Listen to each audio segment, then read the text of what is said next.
Everyone and welcome to Bansal academy. हमने cell signalling chapter को start किया है। हमने प्रीवियस लेक्चर्स के अंदर direct, indirect, autocrine, paracrine, endocrine signalling इन सभी को कवर कर लिया था। देन हमने जो सिग्नलिंग मॉलिक्यूल्स होते हैं वो किस टाइप के रिलीज होते हैं वो हमने देख लिए थे, जैसे कि non polar signals, polar signals, right. अब इस लेक्चर के अंदर हम करेंगे न्यूक्लियर फैमिली रिसेप्टर्स को कवर। देखिए लास्ट लेक्चर में मैंने आपको पोलर और नॉन पोलर सिग्नल्स के बारे में बताया था। मतलब कि कोई सेल है जो सिग्नल्स को रिलीज कर रहा है, इन सिग्नल्स का टाइप कैसा है उसके बारे में बातचीत हुई थी। अब जो हम इस लेक्चर के अंदर करने वाले हैं वो किस बारे में बात होगी कि जो दूसरे सेल के ऊपर ये जो रिसेप्टर्स प्रेजेंट हैं ये किस टाइप के हैं। तो रिसेप्टर्स के बारे में बात जो है वो आपके इस लेक्चर के अंदर होने वाली है। तो आप हेडिंग डाल दीजिए nuclear family receptors. Nuclear family receptors.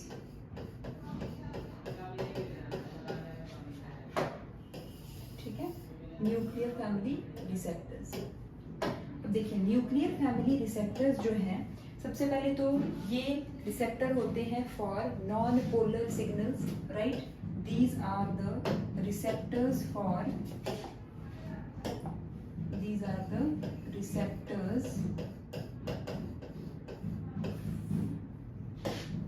for non-polar signals, right? These are present in cytosol and they are also present in the nucleus। ठीक है जी। तो क्या देख लिया हमने, रिसेप्टर्स होते हैं न्यूक्लियर फैमिली रिसेप्टर्स जो है ये क्या है, रिसेप्टर्स हैं नॉन पोलर सिग्नल्स के लिए। और प्रेजेंट कहाँ कहाँ होते हैं, साइटोसोल में भी प्रेजेंट हो सकते हैं और न्यूक्लियस के अंदर भी प्रेजेंट हो सकते हैं। जैसे कि मैंने आपको यहाँ पे दिखाया, देखो ये जो सिग्नल्स हैं नॉन पोलर सिग्नल्स जो हैं इनके रिसेप्टर्स कहाँ कहाँ हैं, साइटोसोल में हैं और कहाँ है, न्यूक्लियस के अंदर है। तो यही मैंने आपको आगे लिखवाई भी है कि जो रिसेप्टर्स हैं इनके वो प्रेजेंट कहाँ होंगे, साइटोसोल में होंगे और न्यूक्लियस के अंदर होंगे। ठीक है, ये चीज कवर हो गई। अब आप देखोगे कि ये जो रिसेप्टर है न्यूक्लियर फैमिली रिसेप्टर्स हैं, ये इनका स्ट्रक्चर कैसा होता है, राइट। तो हम देख लेते हैं structure of nuclear family receptors. Structure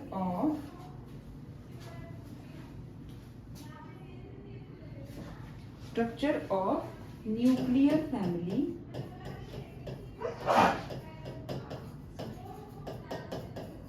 receptors.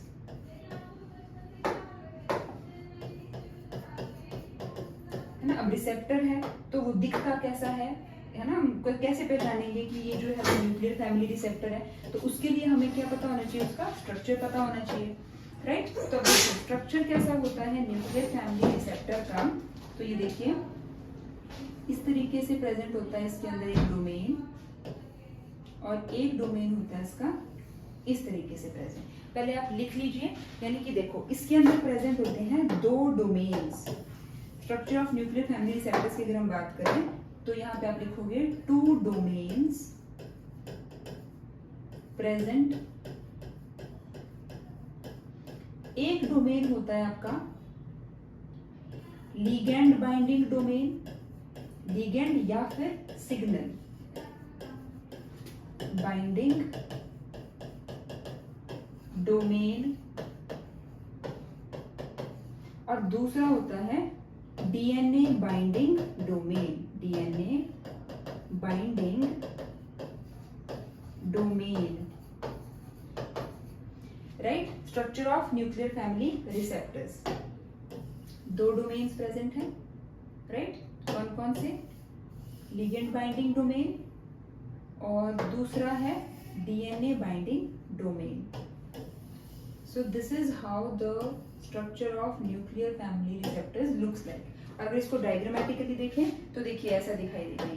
ये है इसका लिगेंड बाइंडिंग डोमेन। अगर मैं इसके ऊपर लेबल ना करते हुए इसको यहीं पे इस तरीके से आपको दिखा दूं तो देखिए ये आ जाएगा आपका लिगेंड बाइंडिंग डोमेन, ये देखिए this is, and this is the DNA binding domain.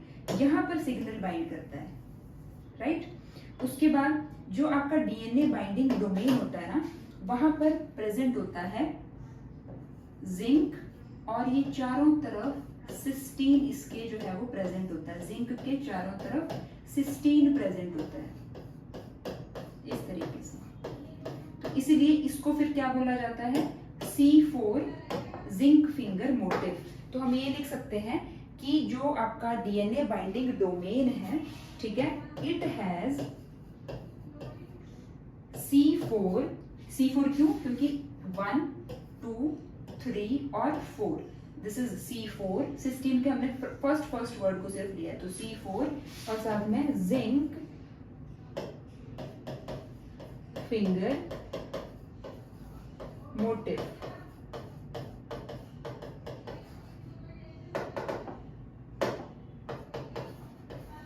Right. तो डीएनए बाइंडिंग डोमेन के पास क्या होता है आपका, C4 जिंक फिंगर मोटिव, और ये जो C4 जिंक फिंगर मोटिव होता है, इसकी हेल्प से ये जो डीएनए बाइंडिंग डोमेन है, इट बाइंड्स टू द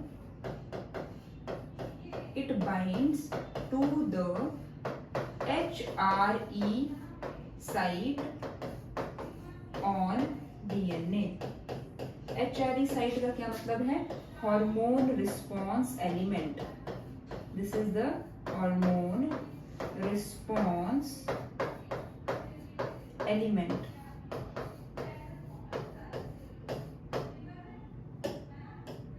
इस तरीके से, राइट। तो आपको स्ट्रक्चर क्लियर हो गया न्यूक्लियर फैमिली रिसेप्टर्स का कैसे दिखाई देता है, राइट।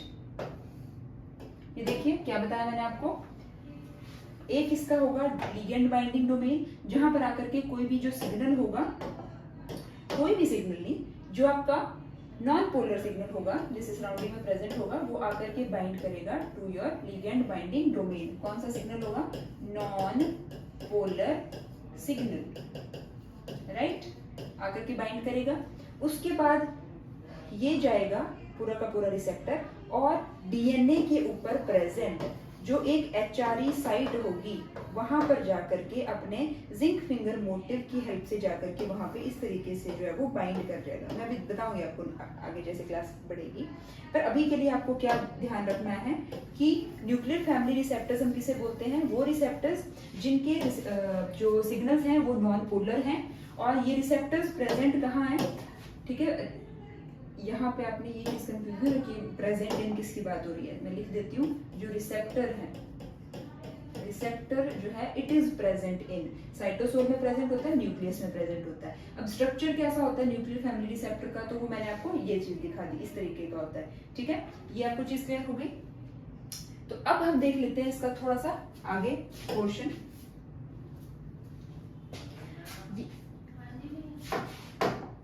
देखिए ये मैंने आपको क्या बताया कि it binds to the HRE site on the DNA. तो देखो इस तरीके से डीएनए प्रेजेंट होगा, ठीक है। डीएनए के ऊपर जो है एक साइट प्रेजेंट होगी जिसको बोला जाएगा HRE site, hormone response element site बोला जाएगा, राइट। अब हार्मोन रिस्पॉन्स एलिमेंट साइट के ऊपर पता क्या होगा, इसके ऊपर आकर के ये जो आपका पूरा का पूरा रिसेप्टर है, ये इसके ऊपर आकर के ऐसे करके बैठ जाएगा। तभी लिखा हुआ है कि डीएनए बाइंडिंग डोमेन जो है उसमें C4 जिंक फिंगर मोटिव होता है, और ये C4 जिंक फिंगर मोटिव की हेल्प से HRE साइट को बाइंड करता है जो कि डीएनए के ऊपर है, ठीक है जी। तो देखो इस तरीके से ये बाइंड कर रहा है। यहाँ पे अगर आप लिखो तो this is the ligand binding domain, this is the ligand binding domain, and this is your DNA binding domain। देखिए नाम से ही क्लियर हो रही है चीजें कि लिगेंड बाइंडिंग डोमेन है, तो मतलब क्या, उसके साथ में सिग्नल बाउंड हो रहा है। दूसरा जो है वो आपका डीएनए बाइंडिंग डोमेन है, तो उसके साथ जो है वो क्या चीज अटैच हो रही है। दूसरा जो है आपका डीएनए बाइंडिंग डोमेन है,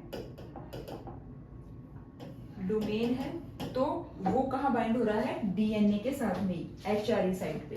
एचआरई को बोलते हैं हार्मोन रिस्पॉन्स एलिमेंट। ठीक है जी, तो ये आपकी चीजें कवर हुई about the nuclear family receptor. अब इसी न्यूक्लियर फैमिली रिसेप्टर को, जो मैंने आपको इस तरीके से यहाँ पे दिखाया, उसी को हम जो है एक और मतलब कि दूसरे तरीके से थोड़ा सा समझने की कोशिश कर लेते हैं। क्योंकि देखो, ये तो आप लोगों को पता है, क्योंकि जो रिसेप्टर्स हैं वो क्या होते हैं, आपके प्रोटीन्स ही होते हैं। तो प्रोटीन्स जो हैं वो कैसे बने होते हैं, आपको पता है, अमाइनो एसिड्स से बने हुए होते हैं प्रोटीन्स, राइट। और अगर प्रोटीन्स अमाइनो एसिड से बने होंगे तो इसका मतलब क्या है, उसके ऊपर भी दो साइट्स प्रेजेंट होंगी। एक साइट प्रेजेंट होगी मतलब एन टर्मिनल प्रेजेंट होगा, दूसरा जो है वो सी टर्मिनल प्रेजेंट होगा, राइट। तो अगर हम इसको जो है वो स्ट्रक्चर को, इसी न्यूक्लियर फैमिली रिसेप्टर के स्ट्रक्चर को थोड़ा सा ऐसे ओपन करके बनाने की कोशिश करें, तो देखिए हमें कैसा दिखाई देगा ये स्ट्रक्चर।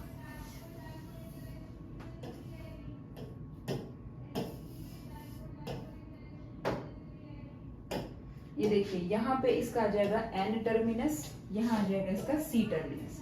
उसके बाद ये इसके डोमेन्स हैं,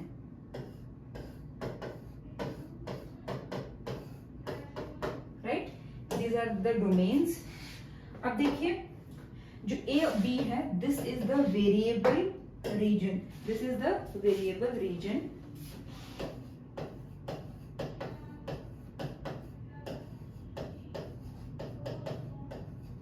राइट, उसके बाद जो आपको सी पार्ट दिखाया है, this is the DNA binding domain.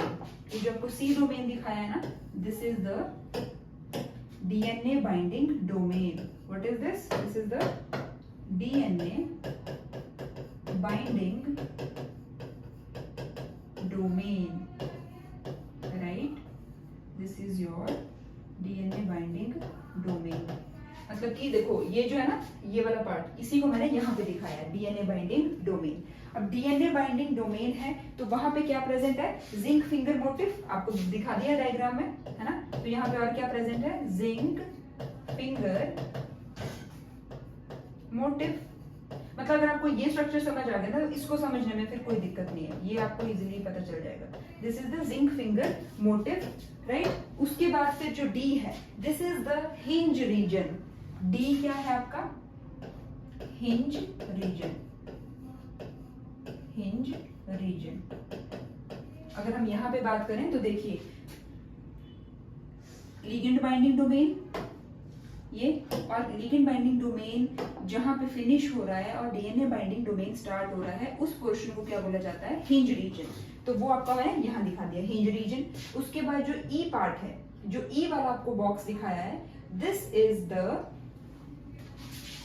ligand binding domain. What is this? This is the ligand binding domain. अब ligand binding domain में क्या होता है कि आपके दो तरीके के जो मॉलिक्यूल्स हैं वो अटैच हो सकते हैं ligand binding domain पे। एक तो को रिप्रेसर बाइंडिंग साइट होगी, मतलब ligand binding domain पे ना दो साइट्स प्रेजेंट होती हैं। एक होती है आपकी को रिप्रेसर बाइंडिंग साइट,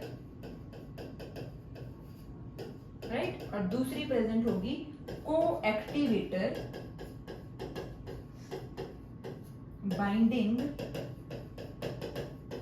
साइट। मतलब को रिप्रेसर बाइंडिंग साइट और को एक्टिवेटर बाइंडिंग साइट जो है वो कहां प्रेजेंट होंगी आपकी, इसी पे, जो लिगेंड बाइंडिंग डोमेन है ना, उसी के साथ प्रेजेंट होंगी, राइट। ये चीजें क्लियर होगी आपको। तो ये आपका आ जाता है structure of the nuclear family receptor. अब जो लास्ट वाला जो एफ पोर्शन दिखाई दे रहा है, this is also a variable region, right, this is also a variable, this is also a variable region, right.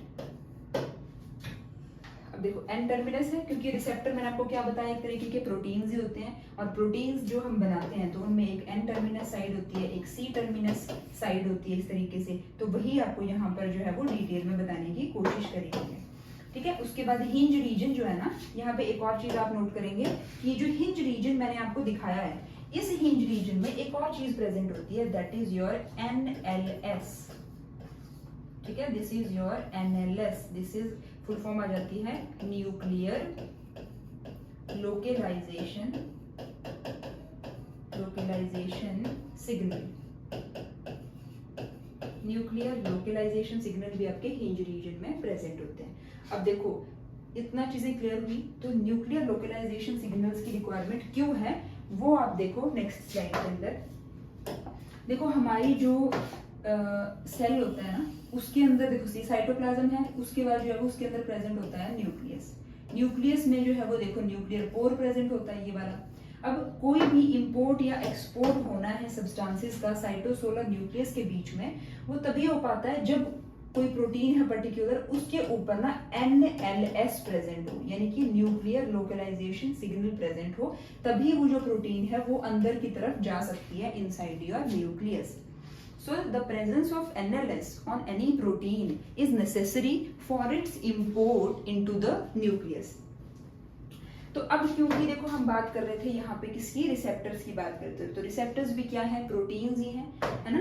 कोई देखो अगर रिसेप्टर होगा, अगर मान लीजिए यहाँ पे कोई रिसेप्टर है, कोई नॉन पोलर सिग्नल आ रहा है बाहर से और वो आकर के बाइंड हो रहा है इस रिसेप्टर के ऊपर। अब ये रिसेप्टर के ऊपर तो ठीक है बाइंड हो गया, बट अल्टीमेटली ये रिसेप्टर इस सिग्नल के साथ बाउंड होने के बाद जाएगा तो न्यूक्लियस के अंदर ही ना, और न्यूक्लियस के अंदर जो DNA होगा वो DNA के ऊपर HRE साइट होगी, और ये रिसेप्टर अंदर जा कर पाएगा जब इसके ऊपर प्रेजेंट होगा NLS, तभी जा करके इस DNA के ऊपर HRE साइट के ऊपर बैठ करके आप बोल सकते हो या बाइंड करके जो है वो फिर कोई भी पर्टिकुलर सिग्नलिंग या बोलोगे रिस्पॉन्स जो है उस पर्टिकुलर सेल से जनरेट करवाएगा। ठीक है, जीन्स की क्या कराएगा, एक्सप्रेशंस करवाएगा। ठीक है, तो क्योंकि रिसेप्टर को अल्टीमेटली वो चाहे प्लाज्मा मेम्ब्रेन के ऊपर हो सिग्नल, ठीक है, अभी प्लाज्मा मेम्ब्रेन की बात नहीं कर रहे, ठीक है, अगर सिग्नल अगर आ रहा है रिसेप्टर यहाँ पे है तो रिसेप्टर के साथ सिग्नल बाइंड हो जाएगा, यहीं पे रहेगा, उसका कोई काम नहीं है, उसको अल्टीमेटली अपना काम करने के लिए न्यूक्लियस के अंदर जाना ही पड़ेगा, क्योंकि न्यूक्लियस के अंदर प्रेजेंट है DNA, और फिर DNA के ऊपर जब वो बाइंड करेगा रिसेप्टर, तभी फिर जाकर के जो है वो जीन्स का एक्सप्रेशन होगा। एक पॉइंट मैं आपको बताना थोड़ा सा भूल गई थी, वो आप यहाँ पे दोबारा यहाँ पे आप नोट डाउन करेंगे कि ये जो न्यूक्लियर फैमिली रिसेप्टर्स होते हैं, they also act as transcription factors, right. ये जो न्यूक्लियर फैमिली रिसेप्टर्स होते हैं, ठीक है, आप यहाँ लिख लो, न्यूक्लियर फैमिली रिसेप्टर्स